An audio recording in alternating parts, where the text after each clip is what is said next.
just what you felt about Arjava's poetry. Arjava, I think we had done in the classroom for our English lessons. I think we had done a few.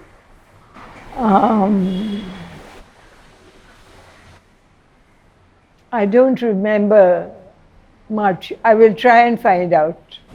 I'll try and find out. Did you ever meet Archaka, Russian man? Did you ever meet him?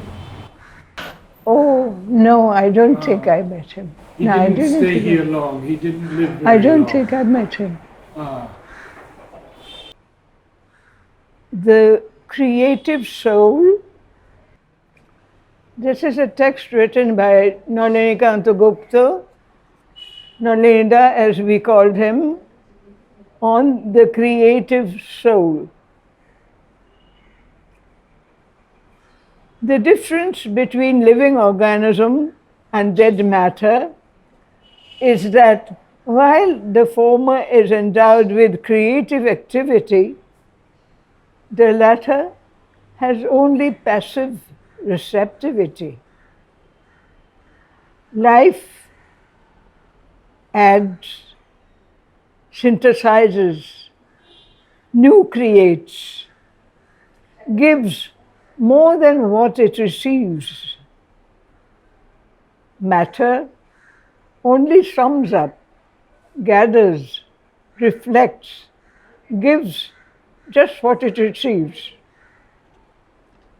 Life is living, glad, and green through its creative genius. Creation is some form, creation in some form or another must be the core of everything that seeks vitality and growth, vigor and delight. Not only so, but a thing, in order to be real, must possess a creative function. We consider a shadow or an echo unreal precisely because they do not create, but merely image or repeat. They do not bring out anything new, but simply reflect what is given. The whole of existence is real because it is eternally creative.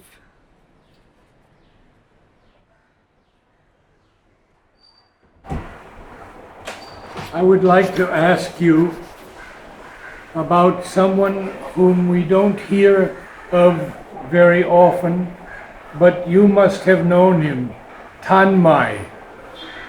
Tanmay, teacher in the school. Oh, Tanmay. Yes. Could you speak a little about him? Yes, mother had chosen Tanmay and me, both together, as directors of Center of Education of the school in 1971. I knew Tanmay well, and he depended upon me quite a bit more than I expected. For each time he was looking after one house of the school on the eastern side, and I was looking after another set of classes on the northern side, opposite the ashram. And the other main teachers' building school had also a place we called art room, art, devoted to art. And the mother was very happy when I said I'll keep a place separate, and it was called art room. Mother was still in her body. She came directly and outside body and commissioned it. And we called the art room, And the extension of the atrium is in the northern building, a longer room. And we had at that time an artist we knew as Pierre Legrand. He worked in Auroville, Yes, I know him. Matrimony, I know Pierre him. Legrand. Oh, yes. So he was uh, joking here and there, but he was teaching. And I think it was his subject to the students. Draw the ground after the rains. When it has poured and poured and poured, you feel the ground, you draw that feeling that you have on the ground. And then he said, now you do the opposite. For days together it has never rained. We have only had the hard sunlight, and the ground is hard and porous. You've stepped on it. Yes, we've stepped on it. Then you draw it. And he gave such subjects that correspond to the sensation of the body. And it was very effective. The students started liking painting. Then one of the older ones came to me, you tell us how to appreciate a poem. Poem, I'm doing it. I say, you tell us how to appreciate a painting. I said, oh, that is difficult. I can look and say I like this, but I can't always say why. And that's the problem. You just look at a painting, you say, I like this one, and you say, that I don't like. It's not enough. Then I found a trick. I said, answer the 5 W's. Who painted it? Where did he paint? When did he paint? Why did he paint? What did he paint? So you answer these 5 W's, you will get an idea of what the painting is all about. And we did Van Gogh, foreign artists, we did Van Gogh, we did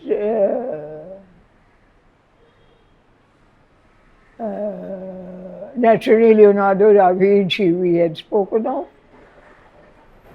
And one more I am forgetting. French?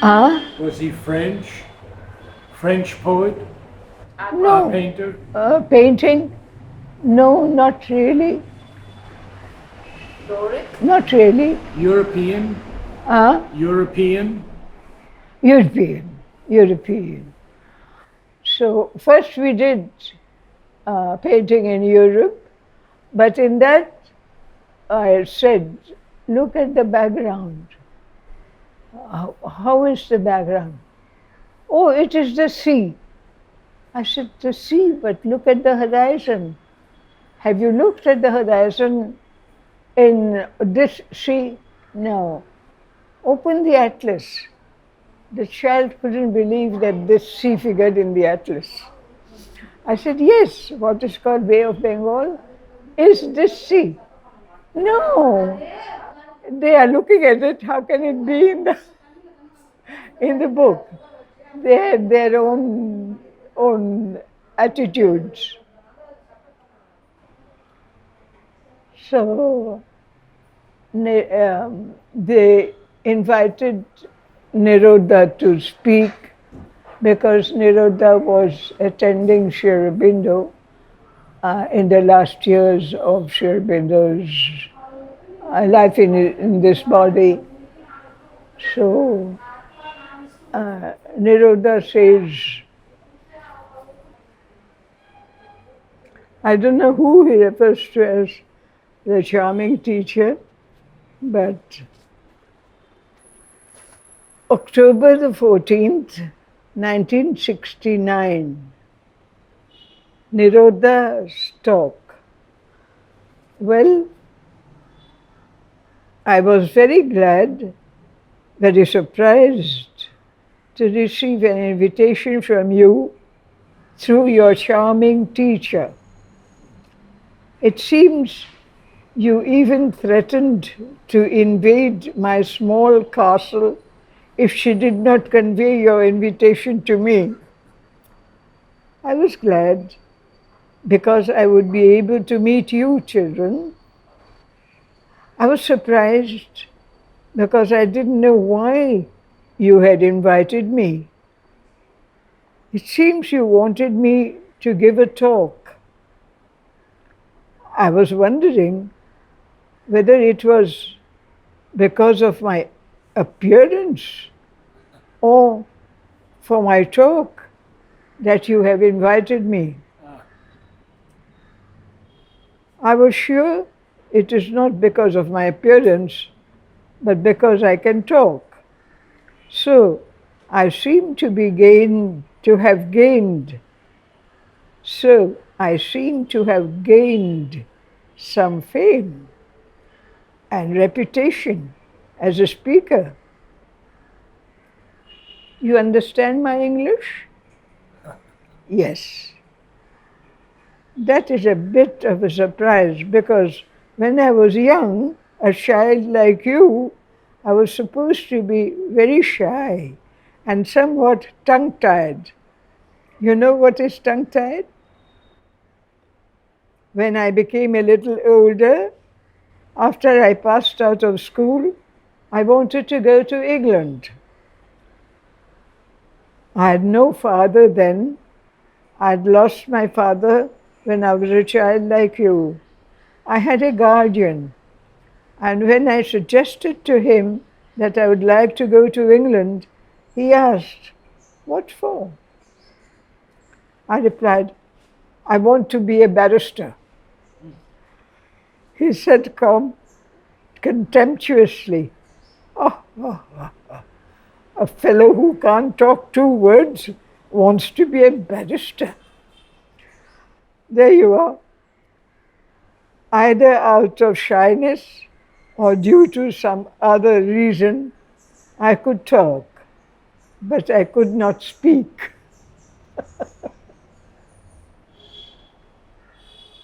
I could talk, but I could not speak. Yes. Once, Nirodha is speaking. Once I asked him how I was getting on. Have I progressed or not? Then he said, Sri Aurobindo said, you are opening into a wider scopening that fills me with a sudden opening that I may carry you in spite of groping. Your soul into the supramental opening. This is surrealist poetry. About Nishikanto, but how did you know him as a man? He was very close to my parents. So we had come to this house in 1941. And he would come off and on. He would sit on the floor here with a low table and he would read out some of his poems to them. But I was too young, I never understood a word of it. Only I remember. So he looked at Chitradi and me who were young. You won't understand the poetry. I'll tell you a story. And he would come extra some other time to tell us a story. It was extraordinary story. I don't remember much of it. I only know that he had been to Tagore's um, Shantiniketan. He was there, and he came away from there. We had another teacher, Shishir Mitra. He was also like that. But Nishikanto had been there, but Nishikanto was somebody who was right near us. He used to stay in the street near the dining room and post office. And I used to go there to collect flowers. We had a small garden for children, and I would go there in the morning, cut the flowers, put in a basket, and bring it to the ashram main building. People were allowed to offer flowers at the samadhi. So there was a place where a lady kept specially a set of flowers washed and ready for offering. People would come and pick up the flowers they wanted to pick up and do their prayers and offer to the samadhi at the base, the square, and do their prayers. So I used to pluck the flowers and give it there. I did it regularly. Then the lady said, "You are always giving the flowers. You don't want to offer something?" I said, "Yes, I will be very happy." She said, "Pick up what you like." And I picked up some flowers, I don't remember what, and I did my prayers. The ashram was like that, natural give and take. When mother was coming to the playground, the officials of Jawaharlal Nehru's cabinet would come on a visit. And mother would do a very quick namaskar. Then some of the disciples told mother afterwards, "Mother, why do you do that?" "Well, they are bowing down to you. Why do you do that?"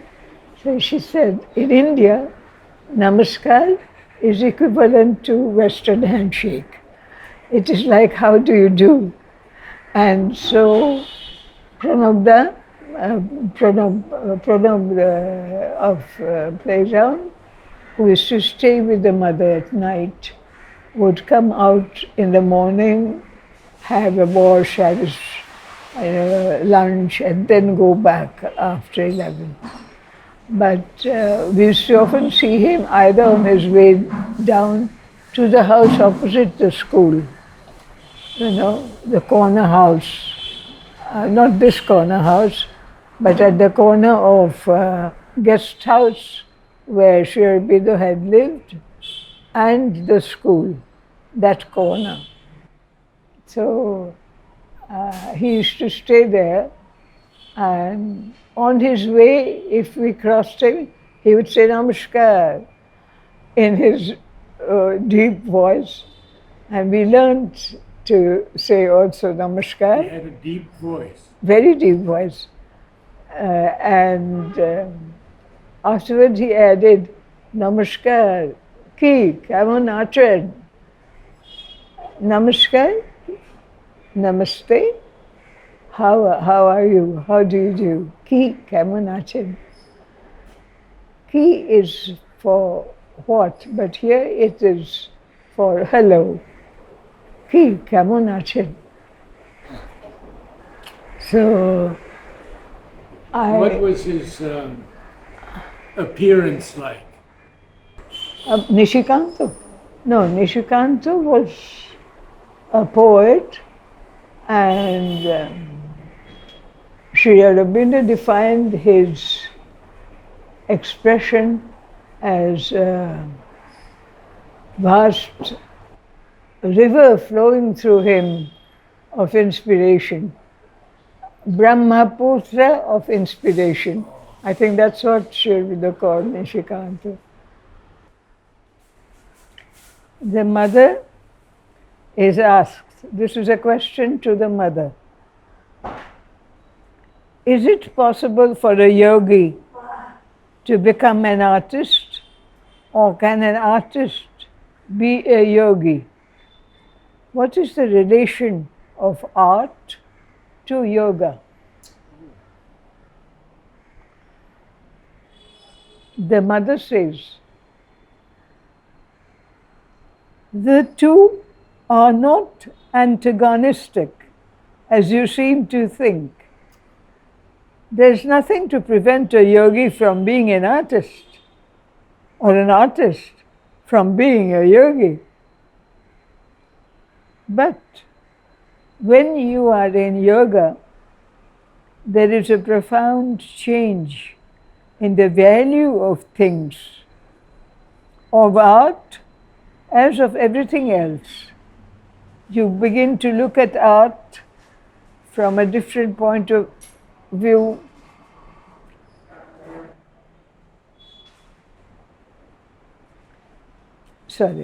You begin to look at art from a very different standpoint. It is no longer the one supreme, all-engrossing thing for you, no longer an end in itself. Art is a means, not an end. It is a means of expression. And the artist then ceases too to believe that the whole world turns round what he is doing, or that his work is the most important thing that has ever been done. His personality counts no longer. He is an agent, a channel. His art a means of expressing his relations with the divine. He uses it for that purpose, as he might have used any other means that were part of the powers of his nature.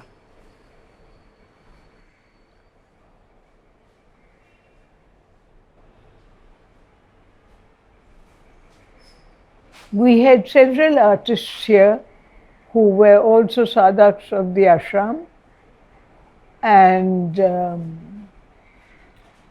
when I came here as a little girl, they had not seen children for a long time. So all the sadhaks were quite amused when I would say, "Hello, bonjour," and they would always greet me with a very a welcoming gesture. So I used to at that time sing from the nursery rhymes that I had learned when I was 4 or 5 years old. And I sang two such in front of Pranabda and his mother, and he was so amused, so amused. I had sung, "The train is off to London town, London town, London town. The train is off to London town. Blow, God, blow." I used to do gestures with that. And there was also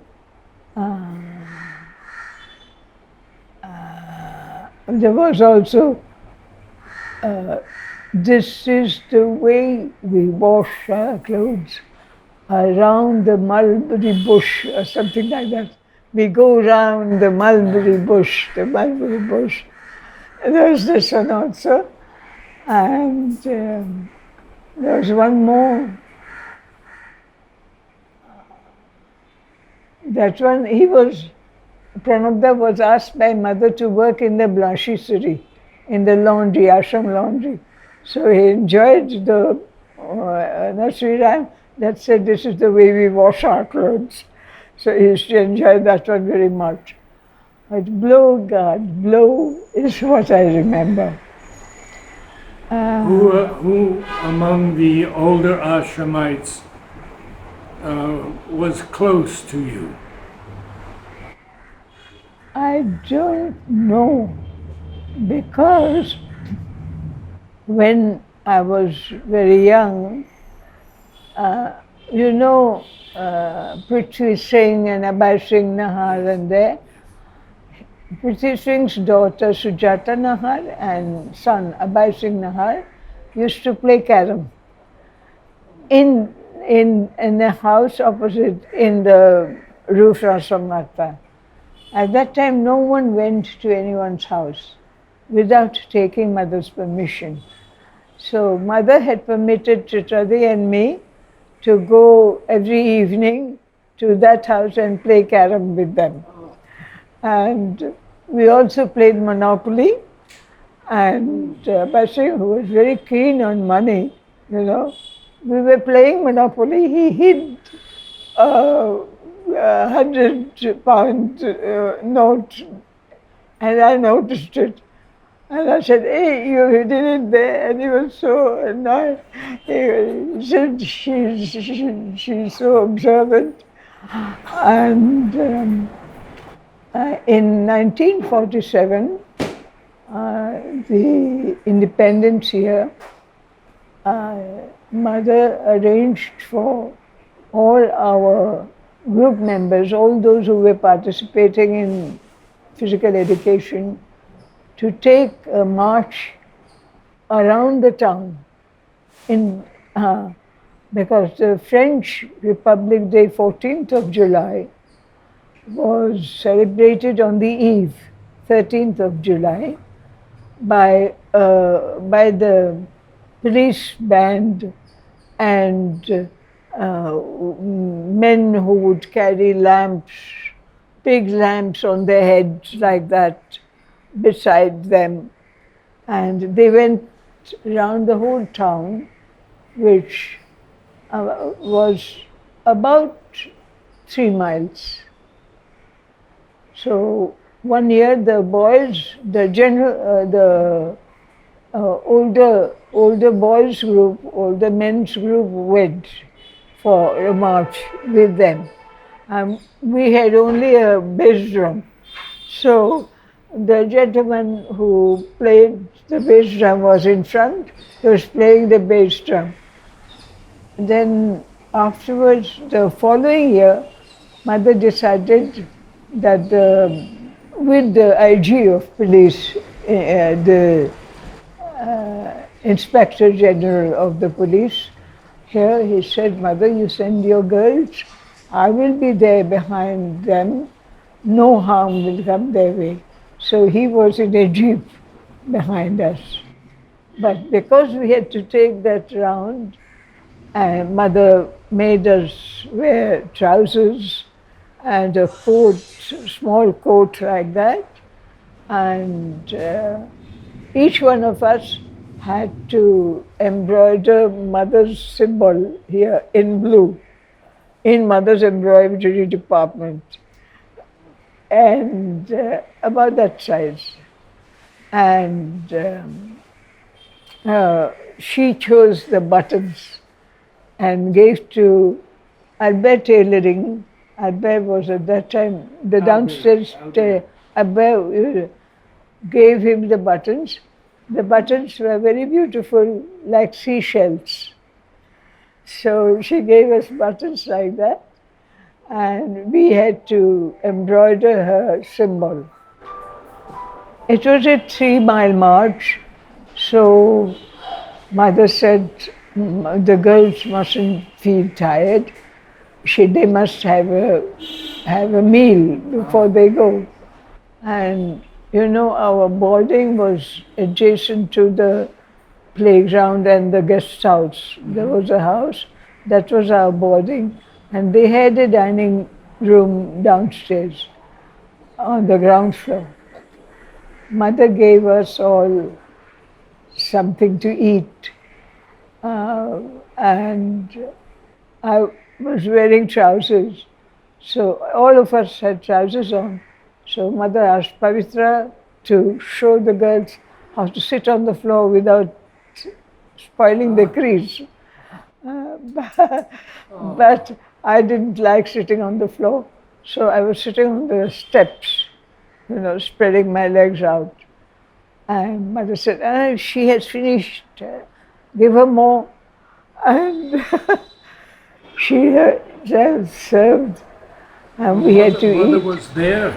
Huh? Mother was there. Mother was giving you the there. food. Mother was there to supervise our food. Mother used to come to the playground, Yes. so it was nothing for her to come to this place.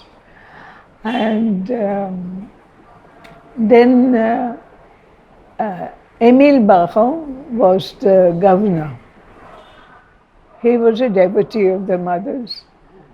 And when they were, during World War II, he was saved by my mother in a very peculiar way. She knew how to go outside body, and she was signing to their ship to the direction in which they had to come. And through her signaling, they could save themselves. So he told me, your mother doesn't know French. Tell her that I'm very grateful for what she has done. So afterwards, Baron was sent by the French government as governor. On the 13th of July, there would be a march past. So the governor was supposed to receive the salute of the police band with policemen and maybe some French soldiers, I'm not very sure. He did a clever trick. He said, I'm changing the route, and you will go by Rue Saint-Gilles in front of Mother's balcony, And he placed Mother in front. He was just a little behind Mother. So all of us put our flags in front of Mother, and even the police had to do that, who were leading the line. And Baron was laughing away behind Mother that they were a little against the ashram. They were not, because ashram was occupying one area and another of Pondicherry. So they were a little against the ashram. And they had to lower their flag in front of Mother. So Émile Baron was very happy. That was one of his very clever tricks. And the IG of police was in a jeep behind us girls, because the girls were walking in the open, and people of Pondicherry were not used to seeing girls, and girls in trousers walking in the open. Some of them even threw stones at us, but it didn't hurt anyone. It hit my ankle, but it didn't hurt me at all. Pelting stones was a peculiar way of theirs to show resistance, And to the extent that they created a sort of a machine for throwing stones here and there. I'm not very sure, so I won't speak about it. But I did see stones thrown here and there like that. Pebbles. Pebbles, yes.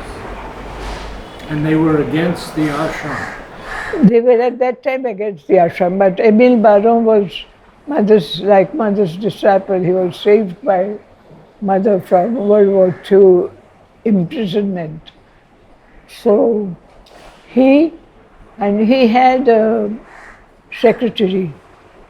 When they came to see the Mother in the meditation hall, Mother would concentrate a long time on that secretary. That secretary was no other than Satpray, the one we know as Satpray afterwards. So Mother knew that he was receptive. So we used to wait to see. We have seen quite a few different things in the ashram, but the best in the ashram main building is the courtyard. When you enter where the Samadhi was earlier only a courtyard for sadhaks to sit for meditation. Each square was meant for one person. Oh, And the first decision was that there would be grass around. yes. I was a child. I said, what will happen when insects come? So Sri Aurobindo said from his rooms, we will ask them not to come. But because I had shown an objection that there might be insects if there is grass, they put this cement and I see.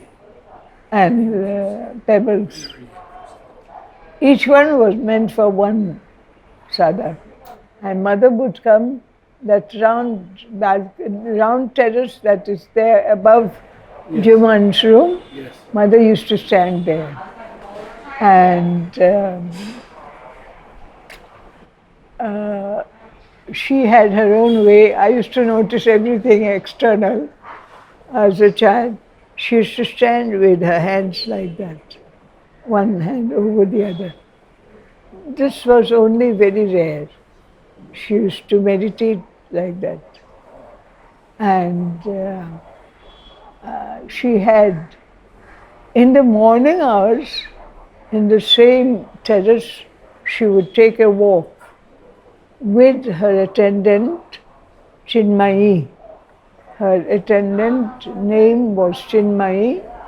She was some sort of a princess of a Muslim family from Hyderabad. Sri Aurobindo gave her the name Chinmayi, and she was mother's attendant, and she was beside the mother, and mother would take a walk for constitutional walk. And she would go quite fast. Doing her prayers, she would mutter some prayers, utter rather. And one day, I used to sit in such a way that I could see her properly. A crow was sitting there. Mother called that crow Blackie. Blackie. Because it was a fully black crow, not Yes. not the female, not the cornell. The gray. Or, Yeah, fully black. so the mother would give the crow a biscuit, a small biscuit, and it took with the beak. And one day it was resisting for quite some time. So mother said, "Oh, you are naughty." Okay, mother left the biscuit on the balustrade and went in. After some time she came in, it was still there. He didn't take it.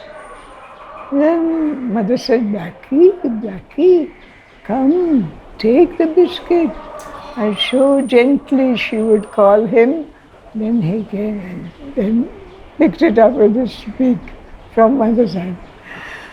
And like that, there were some of these chipmunks. They were eating off mother's carpet. So mother said, "No, we'll have to send them away." And Parichand, who was in charge of the garden, used to trap them in a cage and then take them to the park and leave them there. So one day, mother was going up. Mother used to go up the staircase which we used for going to her first floor, second floor room. That was a staircase that led to a terrace. The second floor room was done much later, after 1960, I think. So mother used that staircase to take a walk on the terrace. She would choose a parasol which would suit her dress, and the parasol stand had different colors there. We were young, so we used to watch all these things very carefully. One day, I used to see her choose the parasol like that. One day, when she came out, she was standing and one raised area of the terrace and speaking to her attendant, I think. Suddenly a chipmunk came and caught hold of the edge of her gown and started pulling. So mother looked and asked her attendant to get a little biscuit. So mother bent all down and gave the biscuit to the chipmunk. Then the chipmunk went away. Oh, yeah. That's how, right from my childhood, I loved flowers. But for mother's gestures, I learned how these were also part of life. The crow, the chipmunk, cat, of course. We had a cat.